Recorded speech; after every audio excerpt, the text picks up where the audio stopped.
I've been riding bikes since 2017. Mountain bikes I've been riding since 2017. Over the years, I've progressed way beyond what I ever thought possible. Bigger jumps, faster lines, steeper descents, and through it all, I've always managed to walk away from my crashes without any broken bones. Until now.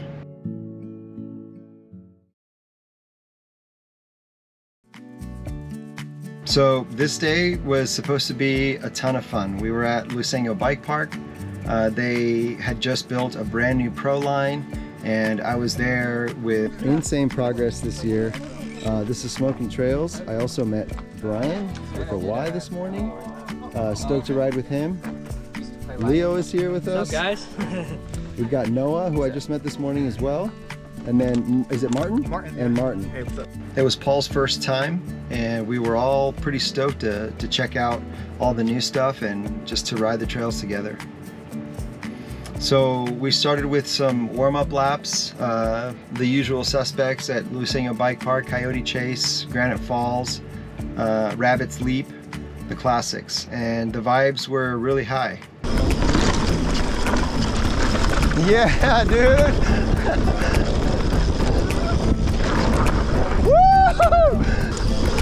Man, this bike it's fast.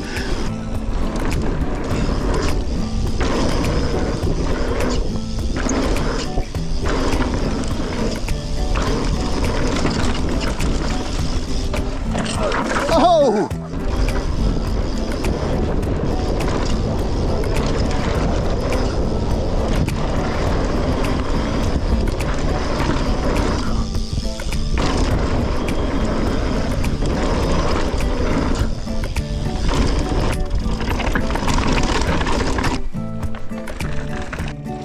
Yeah, dude, it's so smooth. Nice. Yeah. Oh, crap. We had gone up to check out the new Proline, but decided we weren't quite ready yet, and it was about lunchtime. So we headed out to lunch and had a great meal up at their little restaurant. Feel comfortable hitting that step down in? It's freaking on. Golden. Oh, the rope gap is super easy. And if you do it, chances are I'm gonna follow. Oh, we're looking at the order right here. He's gonna sled. I haven't done it yet. What? I don't care. Today's the day, Noah. Dude, you're the Today's young. the day. You're the young buck, man. You gotta take one for the team. You can count me out. And then we'll scale up. Yeah, we ain't doing So that. after lunch, we decided to go back up to the Proline. It's called Lower Stonehenge, to take another look at it. Now, Noah, who was with us, he'd already done the line all the way up to the massive step up, but he hadn't hit the massive step up yet. He went ahead and just started doing the top section so that we could kind of see what speed we needed. And then he dropped in and it looked perfect. I mean, it looked so smooth and it looked so fun. Yeah, so smooth. So Brian and I, we hadn't really decided yet if this was something we were going to do. I had been off the bike for a while. I think he had mentioned that he had too, but we saw it and we really wanted to take this thing off before we left that day. But we also wanted to make sure that we were ready. We didn't want to rush into it. So the very first time that I actually tried the upper section, I chickened out on the second jump. Oh crap! I'm not sure why. It must have just been nerves or something. You know, hitting something new, and all of a sudden the gap looks a lot bigger than it really is. But after that, Noah was like, "Hey, you want to just follow me and follow my speed?" I followed him in, and everything felt really smooth that second time. So about halfway through this line, that confidence started to kick in. We had been riding all day, and I had hit the other smaller step up at the end of Granite Falls twice, and it felt great. And so that confidence kicked in, and I was like, you know what? If this step down goes good, I'm just gonna go for it. I'm gonna go for the big step up. So the step down felt perfect. And then I saw Noah in front of me, who had said that he wasn't even gonna try the step up that day, but he must have been feeling the same stoke and confidence that I felt, because he just went for it. And once I saw him do it, I was like, that's it. I'm gonna go for it. And without a second thought, I just sent it.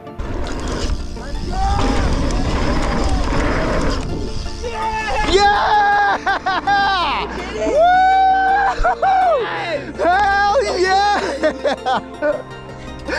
Woo! Dude. My boy! I saw you go. I'm like, all right, I'm going for it. Woo! Good job, man. Dude.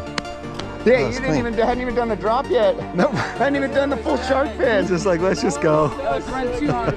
And I already had in my head that I was gonna try this, and then I saw him go, and I'm like, dude, it's on. Well, he went, and I was like, oh, he's committed. So I was like, they're doing it. Oh yeah, dude. Dude, that was sick. And I cleared it, and it was like the feeling was unreal. The adrenaline, the cheers, we were all just buzzing. And so at this point, everybody had done it except for Brian. So Brian was like, dude, I'm so pumped seeing you guys do that. Let's go back up. I want to do it. I want to do it with you guys. So we all went back up to the top, right? And everybody dropped in one by one, and everybody cleared it perfectly. All the guys that went before me, it was just smooth, perfect runs. Come on, Brian! Yeah! Oh, he sailed over it.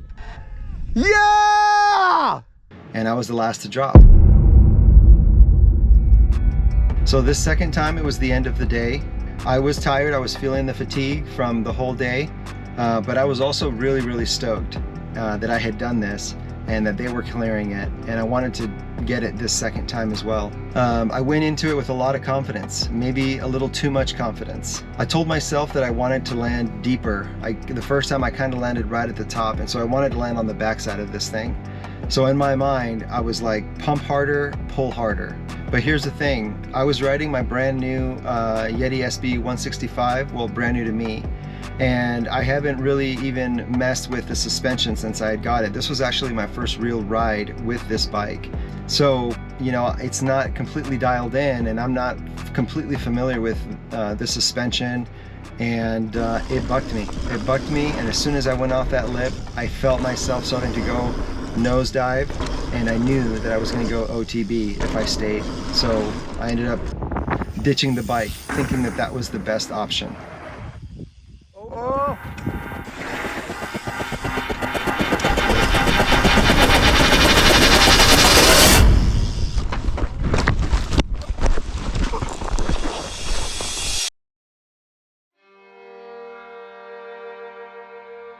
But unfortunately, I landed kind of on the side of the landing on uneven ground, and as soon as I hit, I heard and felt the brake. My ankle broke in 3 different places, and immediately I knew that it was bad. While I was sitting there, just after the crash, the pain starting to radiate, a million thoughts were just racing through my mind. I was just like, oh my gosh, like, how do I get down the mountain? How do I get my truck home? How do I get my bike home? What's my wife gonna say? No, I'm broke. Yeah. Where are you, bro? My ankle. Is it like immovable? Yeah. What about my job? What about, you know, church? I've got all these things just racing through my mind. It's his ankle. You just roll it? It's broken. Okay. Yeah. All right, you want me to write down? The folded one? No, This one's broken? the straight one. Okay. All right, I'm gonna write down. Okay. You guys. Your ankle? Like right above it, or probably right at it. Sure. Yeah, it's broken. When I go back and rewatch the footage, I was surprised actually at kind of how calm I was.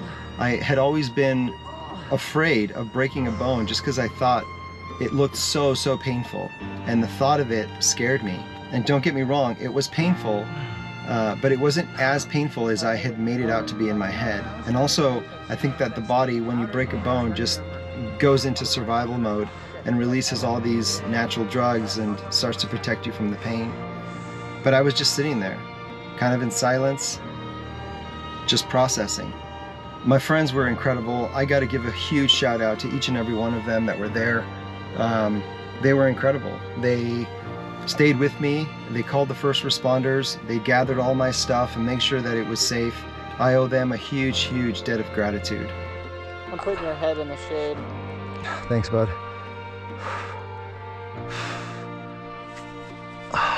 Well, now I can't say I've never broken a bone. That's the first bone? Yep.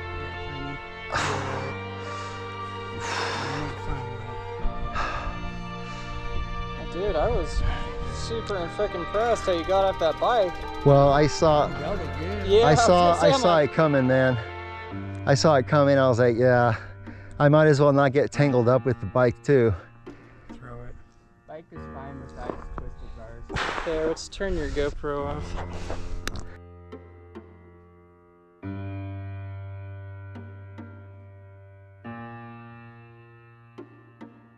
So the next 4 days were a whirlwind. I was tossed into this world of medical care that I know nothing about and I'd never experienced before. It was just this frenzy of surgery and plates and screws and drugs, the works. You know, I had never ever been through anything like that before.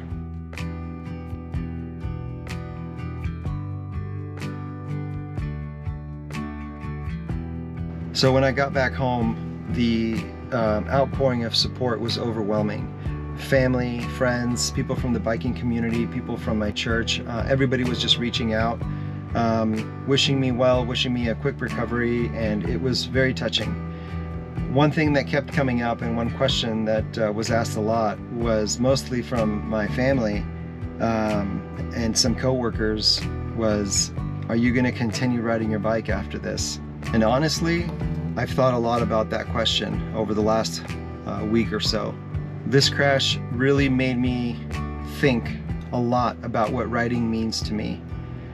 I've always been aware of the risks, but this time I feel them. I don't do this professionally. You know, I'm not getting paid to take these risks. The YouTube helps a little, sure. It pays for like parts and maintenance for the bikes, but not enough to make it worth having another surgery like this. So, will I ride again? The answer is absolutely. Riding is just part of who I am. It's how I stay healthy. It's how I find joy. It's how I connect with awesome people. But I do think that my approach is going to change. I don't think I need to prove anything to anyone, not even to myself. I just want to ride within my limits. I want to have fun. I want to keep doing this for as long as I can. At the end of the day, I've realized that it's not about how big you can go. What it's really about is how long can you keep doing what you love with people that you love being around. I know people that have gotten hurt doing very simple things.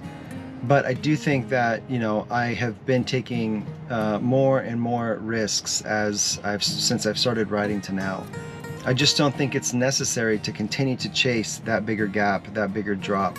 I have a ton of fun just riding my bike, even when it's just like a beginner's ride. I feel like I can still enjoy jumping and do things that I feel very, very comfortable with and not have to continually up the game and continually kind of ride that wave of risk where if it goes good, yes, it's awesome and it feels amazing. But if it goes bad, it could mean another hospital trip. I am just not willing to put my family through what I've put them through. I've put a lot of extra burden on my wife, and it's just not fair. It's not fair, you know, that she allows me to do this and then something like this happens and she's got a ton more work on her shoulders. So something's got to change. So all that being said, I'm going to use this time to kind of take a little bit of a break from social media as well. I'm going to just take time to heal, both mentally and physically, and take time to spend with my kids and my family. So this will be the last video that you guys will see here in a while. My recovery is going to be about 6 to 8 weeks, and then that's just to kind of, you know, start walking again without anything on my leg. I'm not sure how much further beyond that it'll be before I get on a bike, but I want you all to know that I really appreciate each and every one of you. I appreciate this journey, and the people I've met, the experiences that I've had. I'll be around. I'm not disappearing. I'm just gonna take a little bit of a break from the interwebs. So Instagram, you know, you might see me on there from time to time, but I don't know that I'll be creating much content over the next few months. So thanks for watching these last like 2-3 years. I really appreciate it, and we'll see you guys again. All right, I'm out.